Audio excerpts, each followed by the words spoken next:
Hola, ¿qué tal? Buenos días a todos ustedes y muchas gracias por estar hoy aquí atendiendo al webinar sobre la inversión en sociedades de capital riesgo y su impacto en los principales impuestos personales.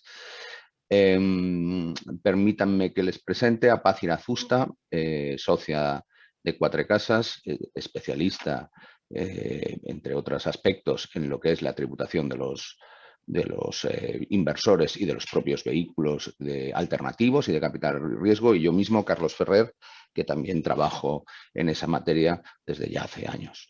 Como les decía, lo que vamos a hacer es exponer en media hora los puntos claves que ahora estamos viendo en la práctica en lo que es la inversión que ciertamente ahora está de moda, que es la inversión en entidades de capital riesgo españolas que a su vez invierten en vehículos de capital extranjero, de capital riesgo extranjero o incluso en entidades operativas directas.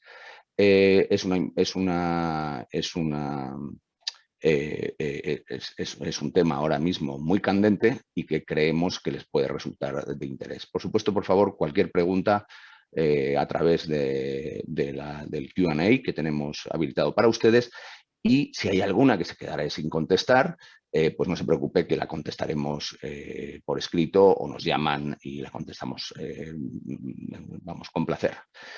Si quieren, vamos a empezar con la primera parte, que es el impacto en el propio vehículo. ¿Cuáles son los temas que estamos viendo como más peculiares o como más candentes ahora mismo? Primero, para todo lo que vamos a ver luego, es muy importante, y aunque ustedes seguro que lo conocen, pero quiero recalcar la diferencia entre una sociedad de capital riesgo y un fondo de capital riesgo. Ambos obviamente están sometidos a la misma ley, la de 2014, y ambos son entidades de inversión colectiva, es decir, ambos son vehículos alternativos. En pocas palabras, no tienen obligación de reembolsar a los partícipes o accionistas al valor liquidativo. En eso comparten.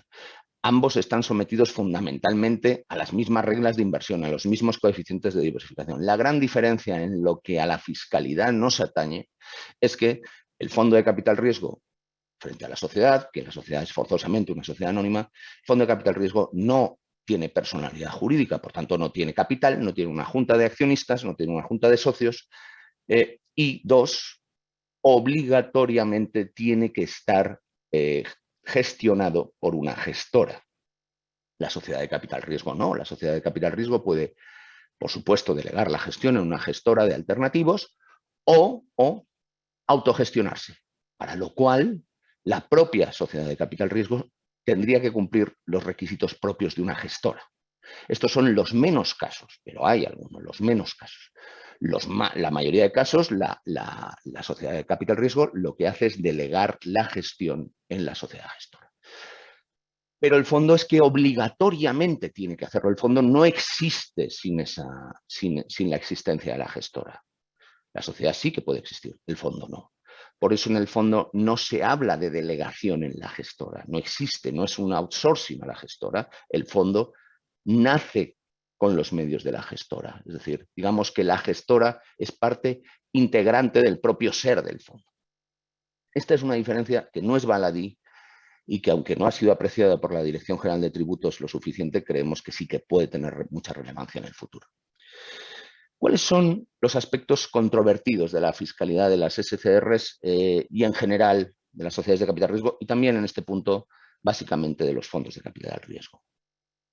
Bueno, básicamente tres. Hay más, pero básicamente tres. Primero, ¿cuál ha sido el impacto de la modificación del artículo 21 de la ley en la tributación del propio vehículo? Como ustedes saben, los vehículos de capital riesgo, fondos y sociedades tienen un régimen especial que establece fundamentalmente que les resulta a los dividendos de aplicación el artículo 21 de la ley, la exención por doble imposición. Un dividendo procedente en general de las entidades participadas va a estar exento, con independencia de si se alcanza o no el grado de participación o la antigüedad prevista en la norma en el artículo 21. Es decir, da igual que la sociedad de capital riesgo tenga o no un 5% o el periodo de antigüedad en relación con los dividendos.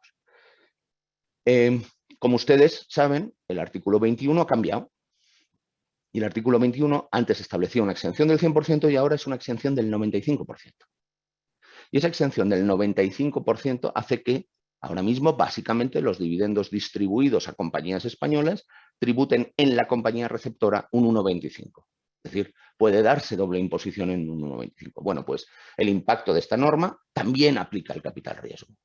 Hay algún autor que dice que no, pero lo bien cierto es que con la literalidad de la norma es difícil decir que no aplique, con lo cual nosotros pensamos que sí, que aplica. Una postura razonable sí que aplica. Por tanto, en principio hay un sobrecoste en el fondo en los dividendos del 1,25. También en las plusvalías. En las plusvalías la norma dice que si el fondo o la sociedad de capital riesgo cumplen los requisitos para aplicar el artículo 21 en la transmisión de las acciones, es decir, tienen más del 5% de participación, 5 o más, y han cumplido el año de tenencia, etcétera, etcétera, entonces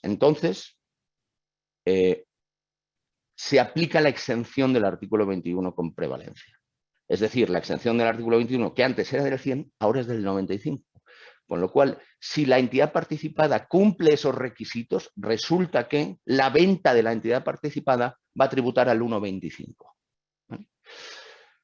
Si no cumple los requisitos del artículo 21, es decir, si se tiene una participación menor del 5% o no requiere la antigüedad, entonces aplica la exención específica del capital riesgo. Es una exención del 99%. En ese caso, quedaría también exenta la plusvalía al 99%. Fíjense ustedes el descuadre de la norma. Resulta que en una plusvalía, en una venta de las acciones, si el fondo o la sociedad de capital riesgo tienen un 5% o más en esencia y un año antiguo de la participada, resulta que la exención es menor, es decir, tributa más que si la participación baja del 5%. En un caso, la exención es del 95% en el primero y en el segundo es del 99%. Eso es evidentemente un error del legislador, un error. Y eso es un error que debería corregirse, porque no tiene ningún sentido. No tiene ningún sentido en nuestra opinión. Hay autores que dicen que eso debería interpretarse con que todo aplica la exención del 99%, pero bueno, yo estoy de acuerdo, pero no veo cómo es posible llegar a esa interpretación con el texto de la norma. Habría que modificarlo. Curiosamente, a día de hoy, es peor para una sociedad o un fondo de capital riesgo cumplir los requisitos respecto a la participada del artículo 21, tener participaciones de más del 5%, a no tenerlas. Eso, evidentemente, es algo no querido por el legislador. Otro tema son las rentas obtenidas a través de paraíso fiscal. Ojo, porque en la inversión por parte de, como ustedes saben, no aplica el régimen fiscal especial si hay en la cadena, según la postura de tributos, en la cadena de participadas existe en algún momento un paraíso fiscal. Esto, cuando uno participa directamente en una compañía operativa, no es un problema en general, pero cuando la sociedad o el fondo de capital riesgo lo que hace es invertir a su vez en otros fondos o sociedades de capital riesgo equivalentes internacionales, pues ahí puede haber un problema. Sobre todo,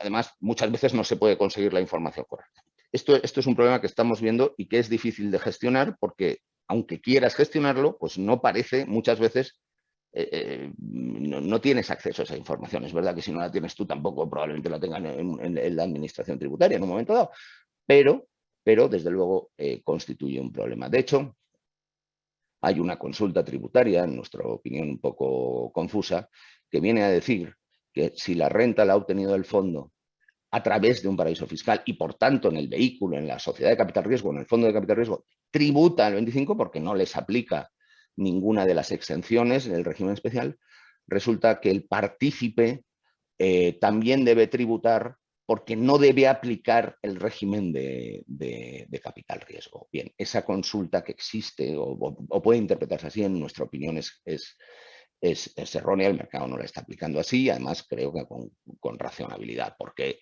Hombre, pues porque en el momento que ha tributado la renta de paraíso fiscal en España, por ejemplo, en nuestra opinión eso cura todo lo demás. Ya el inversor debe poder seguir aplicando el régimen fiscal ordinario, por tanto no aplica al inversor en el ASCR el régimen fiscal especial para los inversores. Eso una. Y dos, la renta tiene que obtenerse o tiene que proceder, obtenerse a través de paraíso fiscal. Una vez la renta se ha integrado en España y ha tributado, lo que se obtiene por parte del inversor no es una renta procedente de un paraíso fiscal, es una renta procedente de la distribución o la venta de un vehículo español. Yo creo que hasta con el literal podrías llegar a esa conclusión. Pero el punto más relevante posiblemente y más lioso ahora mismo en la tributación de las sociedades es el último. Es el régimen de atribución de rentas. El régimen de atribución de rentas, como ustedes saben, es un régimen que establece esencialmente que la entidad participada, o sea, que la entidad sometida al régimen de atribución de rentas no existe. Esencialmente no existe. Y es como si el socio de esa o el partícipe de esa entidad participada obtuviera las rentas directamente procedentes a su vez de las inversiones de la entidad en atribución. Es decir, como si no existiese, como si ustedes estuvieran invirtiendo directamente en las compañías finales. Esto, que está reconocido internacionalmente, no es algo peculiar español, ni mucho menos. Sin embargo, en 2011, digamos que se estableció la doctrina tributaria de que, al menos si el inversor en un fondo internacional de capital riesgo. Los fondos internacionales de capital riesgo muchas veces están creados o constituidos bajo formas típicamente transparentes, típicamente en atribución de rentas, pues limited partnerships, limited liability partnerships, LLCs transparentes, en fin, sobre todo los de corte anglosajón, pero no solo, los luxemburgueses en la forma de sociedad comanditaria simple o SCSP, todos esos son vehículos transparentes. Pues bien, una consulta de 2011 dijo, oiga, cuando el inversor, por lo menos cuando el inversor es una entidad de capital riesgo, en esos vehículos internacionales el régimen de atribución de rentas no aplica. No me voy a extender el por qué no, pero lo dijo con claridad, no aplica, no atribuyan rentas. Eso es una gozada, porque si uno invierte en uno de esos vehículos y además tiene un montón de inversiones y además en estructuras muy complejas hasta llegar a la inversión final, y muchas veces además esa inversión por parte de esos vehículos internacionales se hace vía préstamo, por ejemplo, y lo que se reciben son intereses por el vehículo. Los intereses no están exentos por la normativa de capital riesgo española. Obliga a hacer un ejercicio de análisis de toda la cadena que, aunque tuvieras toda la información para hacerlo, es difícil. Pero ya sin tenerla, es materialmente hacerlo bien, es imposible. Con lo cual, pues hombre, con sentido se dijo, mire, no, en este caso no hay vehículo, no se preocupe que no haya atribución de rentas. Pues bien, la resolución de la Dirección General de Tributos de 6 de febrero de 2020, que no habla del capital riesgo en general, estableció las condiciones que, de acuerdo con los estándares internacionales, debe cumplir una entidad extranjera para considerarse una entidad en atribución de rentas. Y los estándares son muy normales, no hay nada malo en esa resolución. ¿De acuerdo? Oiga, la entidad extranjera no debe tributar por el impuesto sobre sociedades en su país, no debe de ser sujeto pasivo. Lógico. La entidad extranjera, además, debe, en su país de residencia o de constitución, debe entender que la renta de esa entidad es atribuible directamente a esos socios. Lógico. Y 3, que la naturaleza de la renta atribuida no varía. Esas son las 3 características típicas de una entidad de atribución de renta. Y todos esos vehículos de los que les hablo, internacionales de capital riesgo, muchos de ellos cumplen esas 3 características. Por tanto, con esa resolución serían entidades en atribución de renta. ¿De acuerdo? Y la cuestión es, ¿esa resolución cambia o no cambia el criterio de la existente en 2011? Sobre esto no se ha pronunciado todavía, desde luego, de manera formal la Dirección General de Tributos, pero desde luego mucho nos tememos que la respuesta es sí. ¿De acuerdo? Mucho, de hecho, el mercado está yendo por ahí.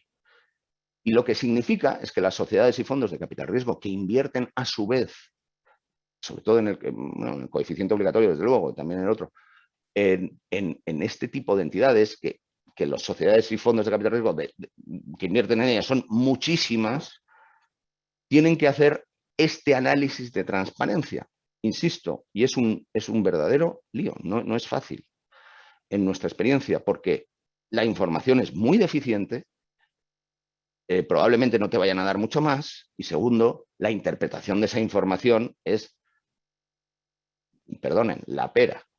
Entonces, ese es un elemento, desde luego, ahora mismo sujeto a mucho debate, y sería muy deseable, que la Dirección General de Tributos se pronunciara expresamente en el sentido de excluir a estas entidades cuando el inversor es una sociedad de capital riesgo, un fondo de capital riesgo, del régimen de atribución de rentas.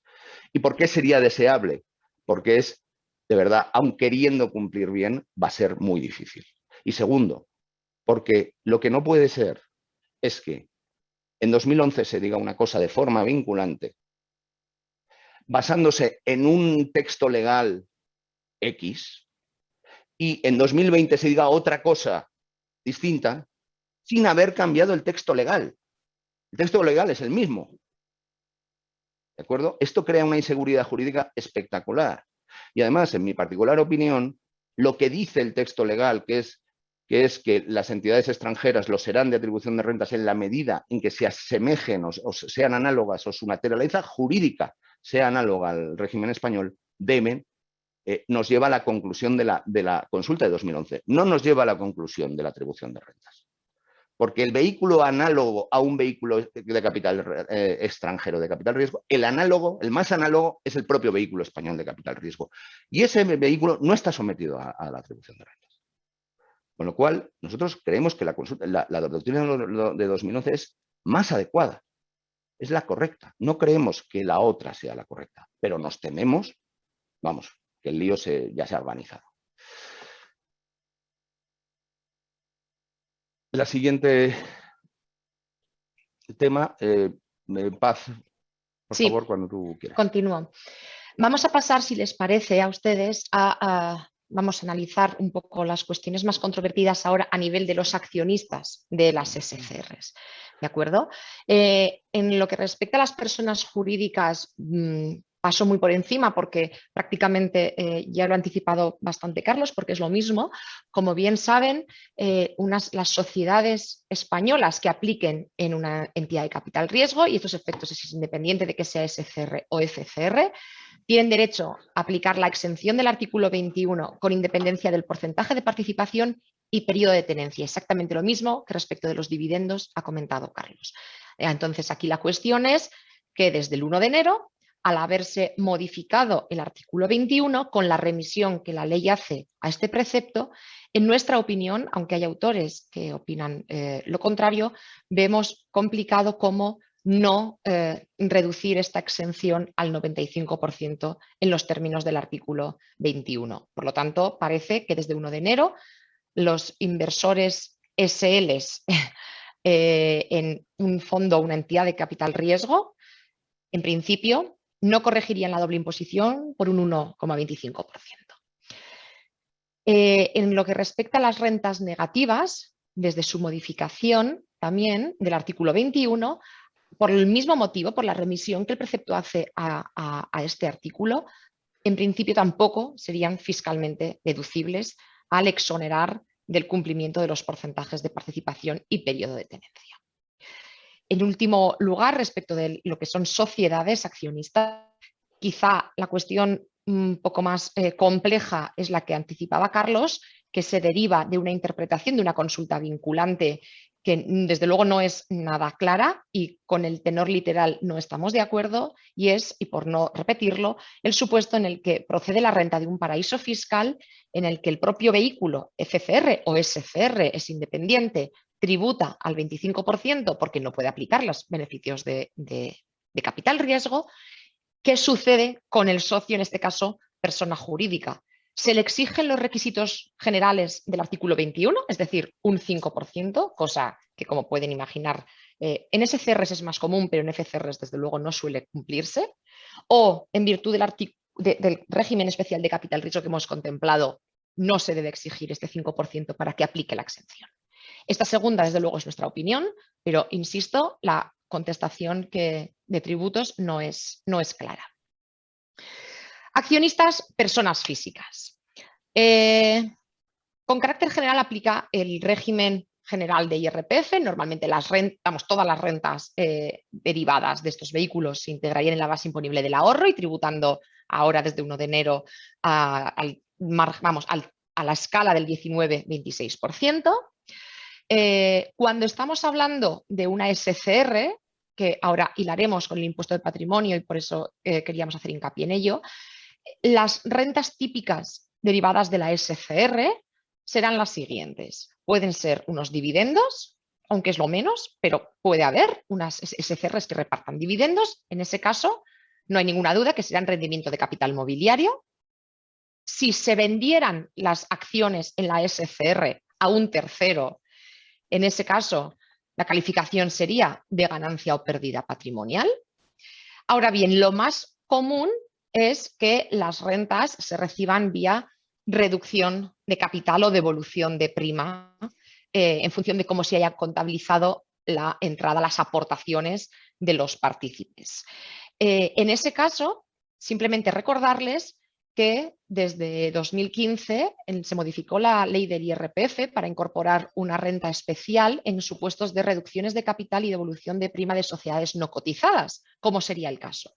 Básicamente lo que viene a decir es que hay que comparar el coste de adquisición del inversor, persona física, con su proporción en los fondos propios del último balance cerrado antes de la reducción de capital, y si esa diferencia es positiva, la diferencia positiva tiene la consideración de un rendimiento de capital mobiliario.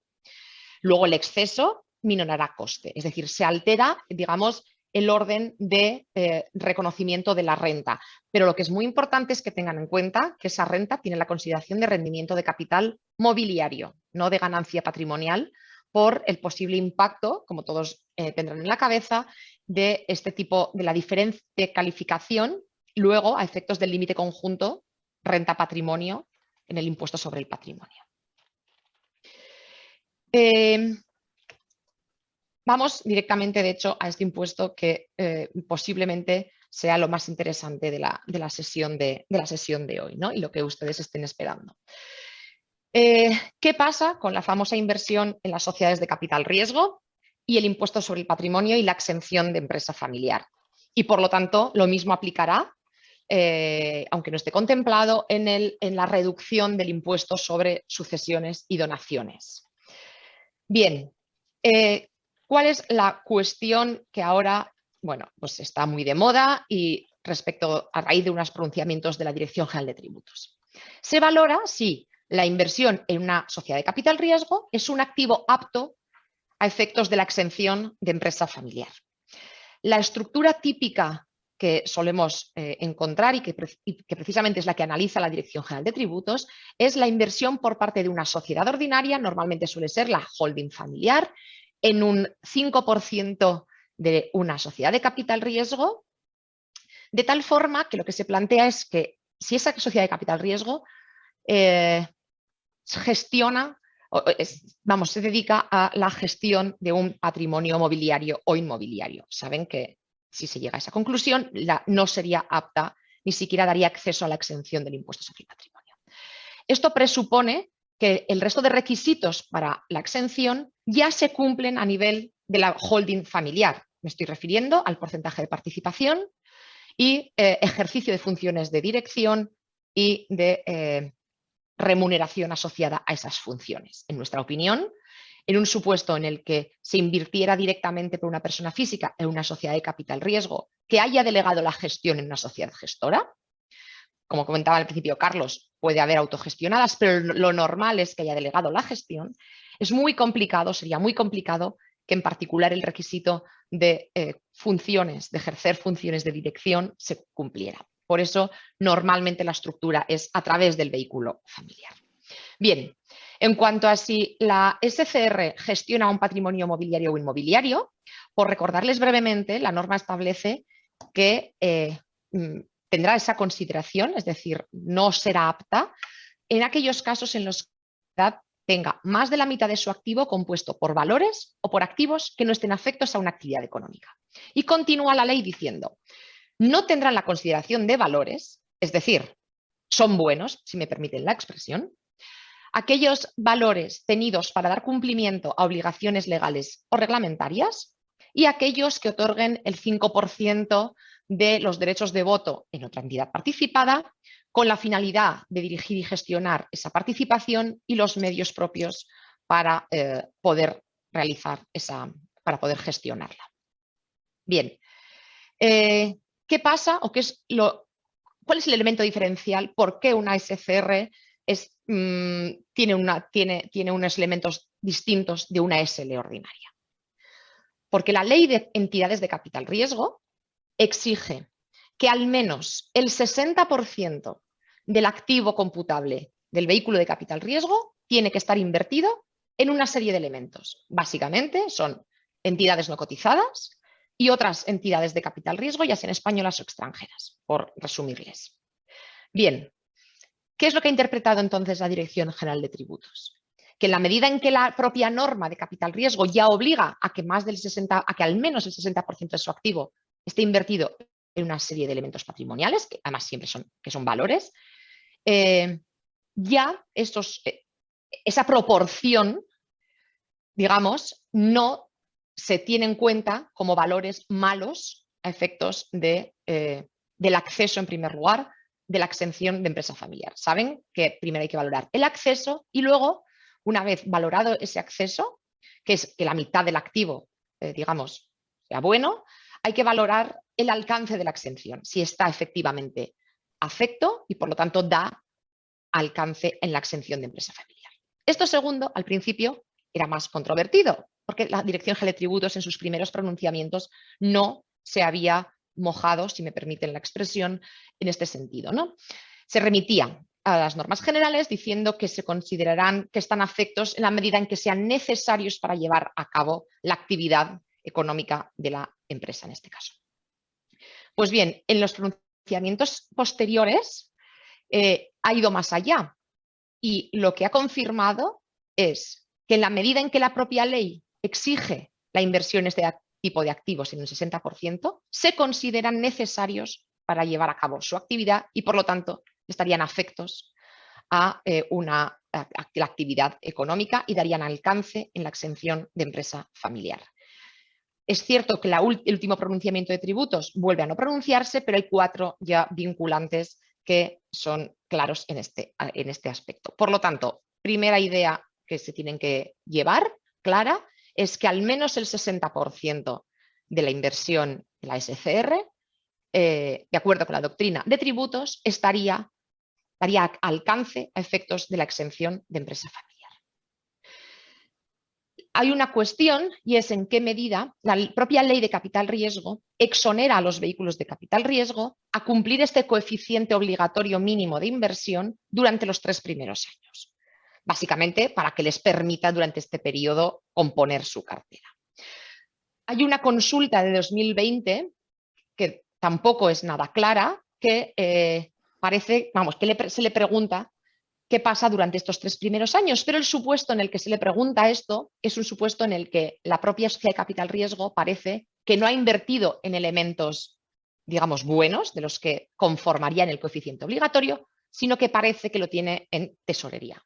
En ese supuesto, lo que parece que dice tributos es que en la medida en que se esté incumpliendo durante los 3 primeros años, aunque está permitido por la norma, no se considerarían activos afectos. Pero recuerden que es porque se está hablando en un caso en el que se está incumpliendo. En nuestra opinión, si el vehículo de capital riesgo desde el inicio, aunque podría incumplir, pero no incumple, porque tiene al menos más del 60% invertido en activos buenos, creemos que debería de resultar de aplicación esta teoría desde el principio. Pero, insisto, no es algo ni pacífico ni claro. ¿Qué es lo que sucede con el exceso del coeficiente obligatorio mínimo? El otro 40%.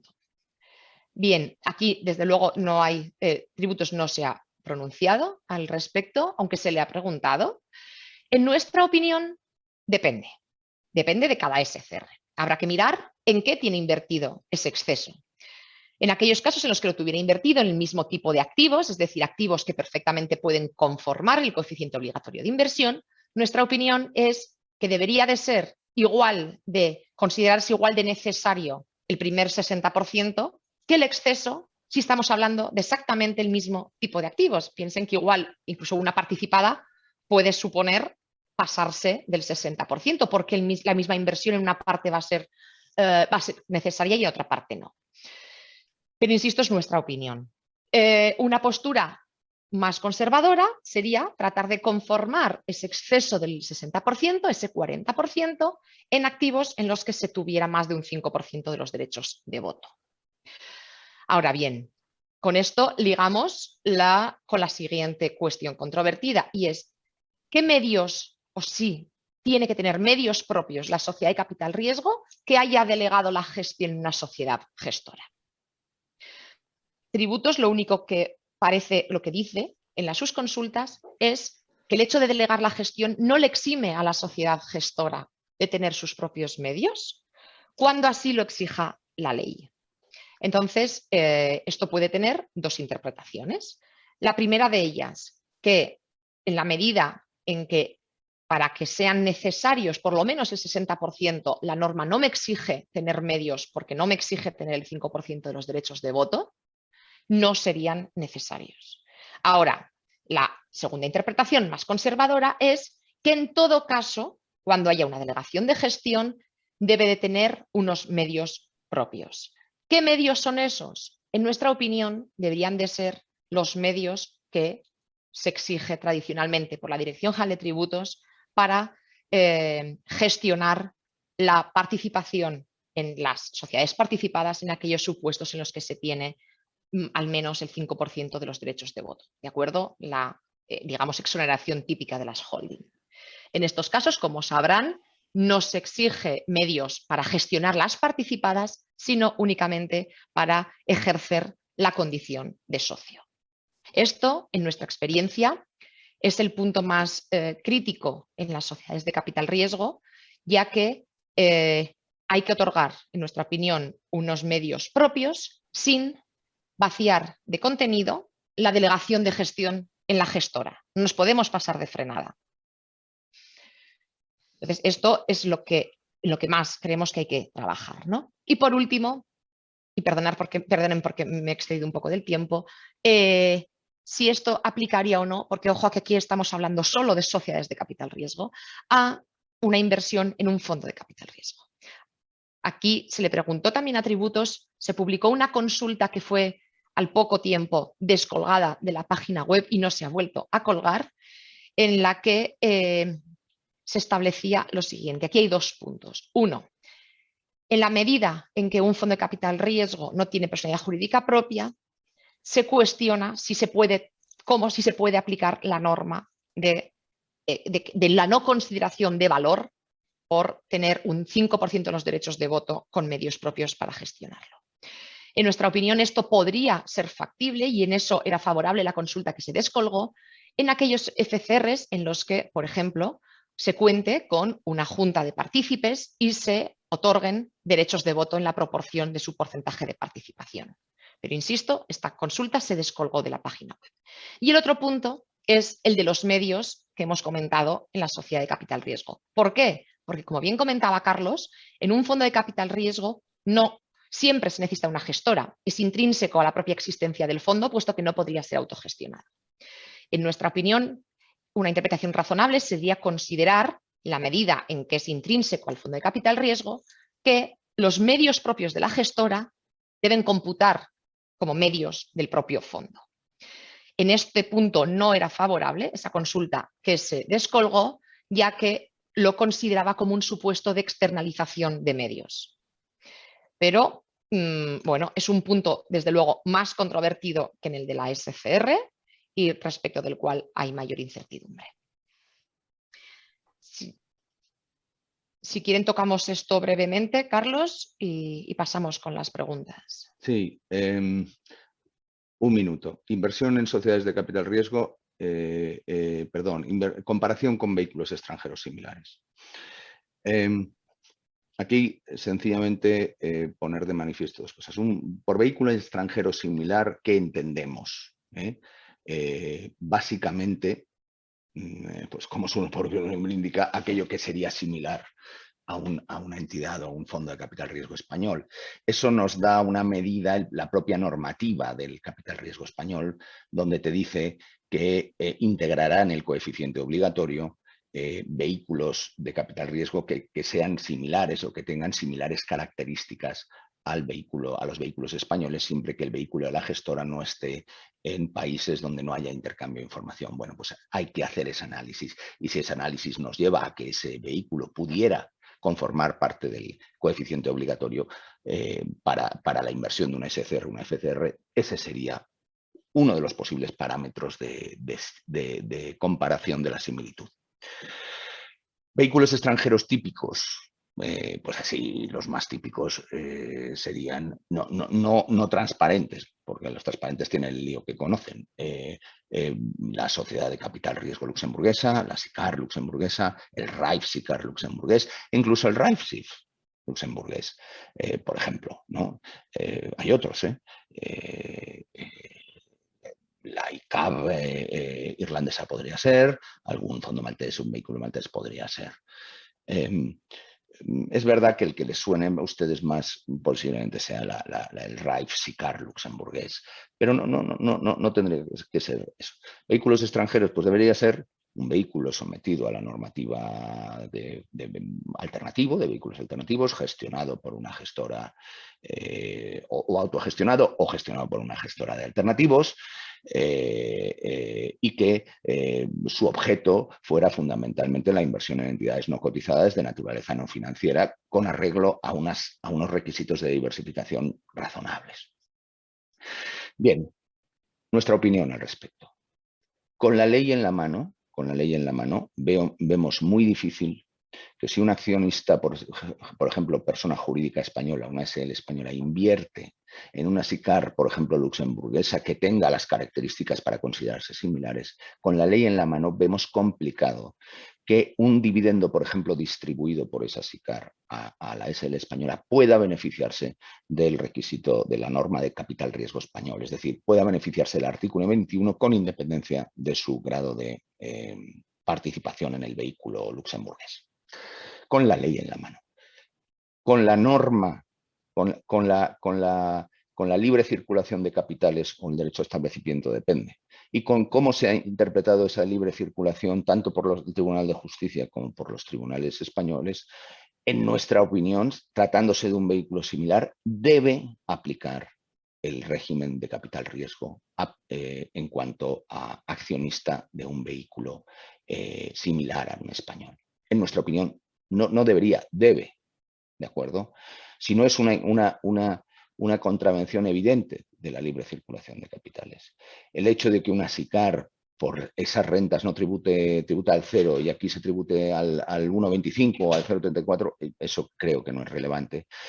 Y a estos efectos es muy interesante una sentencia del Tribunal de Justicia de la Unión Europea que ha salido no hace mucho, de 29 de abril de 2021, donde analiza la comparabilidad, este mismo tema en relación con la comparabilidad en Finlandia de fondos de una SICAV UCIT y un fondo UCIT. Es muy interesante cómo analiza los términos de la comparabilidad, cómo debe compararse.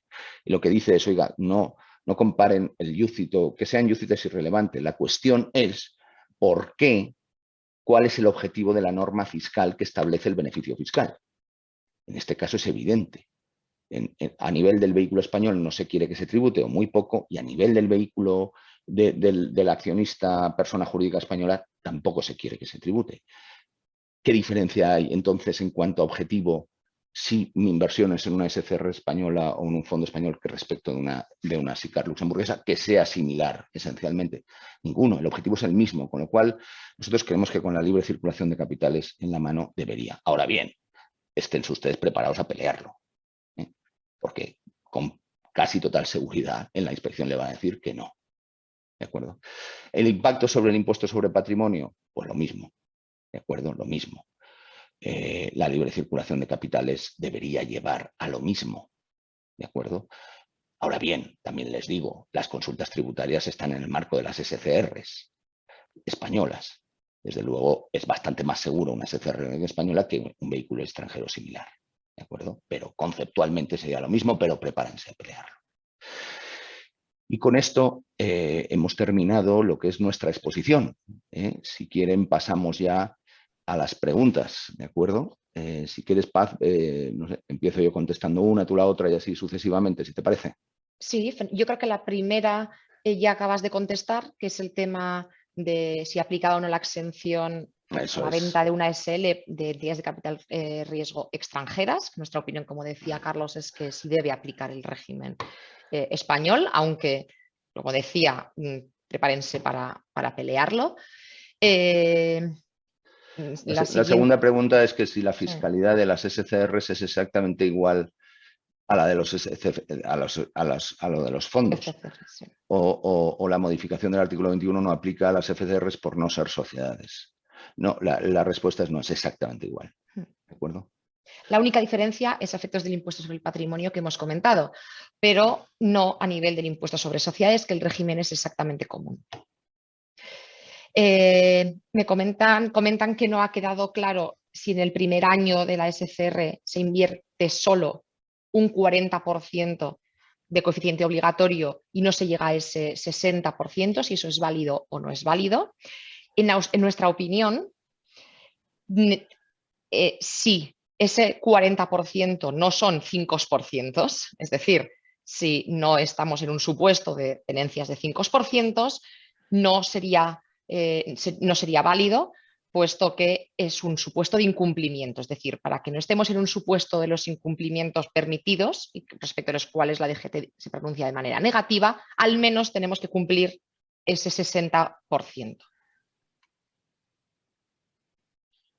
La siguiente pregunta es si es o no una opción aplicar el régimen de atribución de rentas. No, no es una opción. Es decir, si se considera que aplica, hay que aplicarlo. Y si se considera que no aplica, pues no hay que aplicarlo. Lo que es, y ahora mismo creo que el mercado en general está considerando su aplicación. La cuestión es que, desde nuestro punto de vista, como mínimo debería aclararse, como mínimo. Y en el mejor de los casos, que creemos que es lo jurídicamente más adecuado, es decir, que no aplica. Pero ya les digo que ahora mismo nosotros mismos estamos recomendando su aplicación por lo que pueda pasar, ¿no? Dicho esto, no es una aplicación fácil. Nada fácil porque la documentación es claramente deficiente. En relación con los medios de la SCR para el coeficiente obligatorio, se nos consulta si consideramos que son necesarios esos medios propios o solo para el 40% del exceso. Bien, no es clara la opinión de tributos al respecto, pero lo que se deriva del mismo párrafo, por cierto, que ponen en todas las consultas, hay una pequeña alusión a que dice que son los medios cuando la ley los exige, ¿no? En la medida en que para el 60% del coeficiente obligatorio la ley en principio no exige ningún medio, en nuestra opinión, con la ley en la mano, no deberían de ser obligatorios. Ahora, también recomendamos que en una posición más conservadora se cuente con los medios mínimos que se contaría en un supuesto de holding, ¿no? Que son los mínimos para ejercer la condición de socio. La siguiente pregunta es si no hay duda sobre la afectación del 60% de coeficiente de coeficiente de inversión obligatoria. A esta pregunta lo que creemos que hay que contestar de la siguiente forma. Lo que parece que no hay duda, desde luego, es en que sirven para permitir la exención. A. B. Según 4 consultas tributarias de carácter vinculante, se dice expresamente que ese 60% está afecto a la actividad económica. Cosa, por otra parte, que compartimos. Lo que a mí se me antoja rarísimo es que uno diga, no, no, oiga, usted accede a la exención, puede eximirle. Y lo que pasa es que la exención es cero. A cualquiera que uno se lo cuente que no sea especialista en fiscal le parece un poco rara la conclusión. Pero en esas consultas es clara. Otra cosa es que en la última consulta se le haya preguntado y no se haya pronunciado. ¿De acuerdo? Pero desde luego, por lo que sabemos ahora, consultas vinculantes hay unas cuantas diciendo que sí. La cuestión más controvertida es qué pasa con el resto del 40%. Pero a nuestro juicio, lo del 60%, hombre, no será la primera vez que la Dirección de Tributos, General de Tributos cambia de posición sin dar mucha explicación, pero a día de hoy lo que conocemos es eso. La siguiente pregunta es, ¿cómo pueden asignarse las inversiones superiores al 5% ni el 40% para tratar de afectarlas? Es una muy buena pregunta porque, en principio, no hay manera de hacer esa asignación. Es decir, de hecho, incluso hicimos un acercamiento para los que estén menos familiarizados, dónde cabría hacer esa asignación, ¿no? Cuando se reporta a CNMV, cuando la SCR tiene que reportar a la CNMV la composición de su activo, digamos, tiene dos bloques. O consignarlos en coeficiente obligatorio, es decir, en los activos como buenos, que si es el 100%, es el 100%, o los del coeficiente libre. Son dos apartados distintos donde uno pone el ISIN, todos los datos de cada uno de los dos. Consultamos si podíamos hacer voluntariamente esta afectación de, digamos, algo que sería desde un punto de vista regulatorio, coeficiente obligatorio, porque es bueno, es decir, de inversiones subes al 5% en, por ejemplo, operativas, si voluntariamente podríamos pasarlas al 40% de libre disposición para tratar de hacer esta afectación forzada que comentan, ¿no? Por supuesto, nos dijeron que estábamos locos, que estaríamos reportando mal a CNMV. Para CNMV es o el activo es de coeficiente o que conforme el coeficiente obligatorio o lo conforma el libre, pero no hay más opciones. Entonces, la respuesta es que no se puede, digamos, hacer esa afectación manual o forzada. Quizá alguna mención en algún sitio de las cuentas o algo similar, pero más allá de eso no hay ningún documento oficial, digamos, en el que se pueda hacer esa afectación. Desde luego CNMV nos dijo que estábamos locos. La siguiente pregunta es si tenemos experiencia ante la inspección de la aplicación de la exención del IP. La respuesta es no. Demasiado nuevo. No, todavía no tenemos ninguna. La respuesta es no. No. Pero ya veremos. Sí. No sé si nos da tiempo alguna pregunta más, Carlos, o vamos Sí, ya. sí. No, Hacemos alguna más. Sí, terminamos. Vale. Sí. Si en una SCR, si dentro del 40% del coeficiente no obligatorio, si se puede tener inversión significativa de más de un 5% en una SOCIMI. La respuesta es sí. La respuesta es que no hay ninguna, sí, no solo hay ninguna duda. De hecho, lo que se está planteando actualmente es si incluso eso podía ser coeficiente obligatorio por un cambio de tramos que ha habido desde que se ha cambiado el antiguo MAP, se ha unificado el tramo de pymes con el de las SOCIMIs. Es coeficiente obligatorio el tramo de pymes, en este caso del MAP, ¿no? Entonces, lo que estamos analizando desde un punto de vista regulatorio es si incluso podría ser coeficiente obligatorio. Desde luego, libre sí, y se está valorando, se está estudiando esta segunda posibilidad. La siguiente pregunta es si en el caso de una sociedad limitada cuya principal inversión sea la inversión en una SCR y sin equipo de profesionales para gestionar las inversiones, delegando la gestión a la SCR, estaría exento del patrimonio del propietario de la SL. La respuesta es que podría, según la doctrina de tributos interpretada más o menos restrictivamente, podría llegar a estar exento al menos en un 60% en esa parte. Siempre y cuando, en nuestra opinión y de forma conservadora, se lograse un equilibrio de medios propios en la SL, en la sociedad de capital riesgo, y siempre y cuando la SL tuviera medios materiales y humanos propios para ejercitar la condición de socio de la SCR, de socio. ¿De acuerdo? Podría serlo. O sea, la respuesta no es ni sí ni no, depende de si esas condiciones se cumplen, pero conceptualmente podría serlo. En patrimonio, a ver si podemos desarrollar cómo justificar que se ejerce la condición de socio cuando el porcentaje de participación no te permite estar en el consejo de la SCR. Es decir, no estamos hablando como el caso anterior, que es hacia abajo, sino del accionista que invierte en la SCR. En nuestra opinión, no es necesario estar en el consejo. Tributos no exige que se esté en el consejo, sino que se ejercite los derechos inherentes a la condición de socio. Básicamente consiste en votar en la junta, no en formar parte del consejo. Por lo tanto, en principio no creemos que sea imprescindible formar parte del consejo. Así es. Es muy típica esta estructura en SLs con entidades participadas y tal, porque ya tienes una participación pues, normalmente relevante y accedes al consejo. Pero cuando accedes al consejo no estás ejercitando tus derechos de socio. Estás ejercitando la propia función del órgano de administración de la compañía. Ejercitar los derechos de socio es, pues eso, acudir a las juntas, decidir o tener cierto poder de decisión en la inversión o desinversión, en el ejercicio de derechos de suscripción preferente, cosas así. Una SCR familiar con una sociedad gestora con el 100% de activo computable reportado a la CNMV, en el que se incluye también participaciones mayores del 5 en SCRs y otras inversiones en compañías operativas, de acuerdo con los... ¿Tendría un alcance del 100%? Pues depende. Insisto, depende. Depende. ¿Podría tener un alcance del 100%? En nuestra opinión, sí. Podría, bajo las condiciones que hemos visto.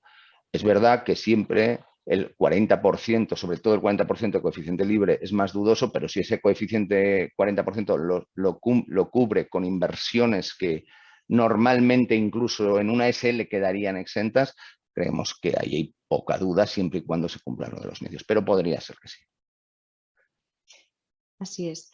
Y luego, si vamos básicamente el resto son que si vamos a compartir la grabación, entiendo que sí que se manda la grabación. Sí, entiendo que sí. Yo creo que sí, lo consultamos de todas formas con el departamento de marketing, pero entendemos que sí. Y yo un poco es eso, ¿no? Yo creo que ya... Pues les damos las gracias por la atención y disculpen que nos Porque hayamos hayan pasado unos aguantado, minutillos. que nos hemos pasado, efectivamente. Vale. Si tienen cualquier cuestión o cualquier duda, por favor, estamos a su disposición. Muchísimas gracias y que pasen buen día. Muchas gracias a todos. Hasta Hasta ahora. luego.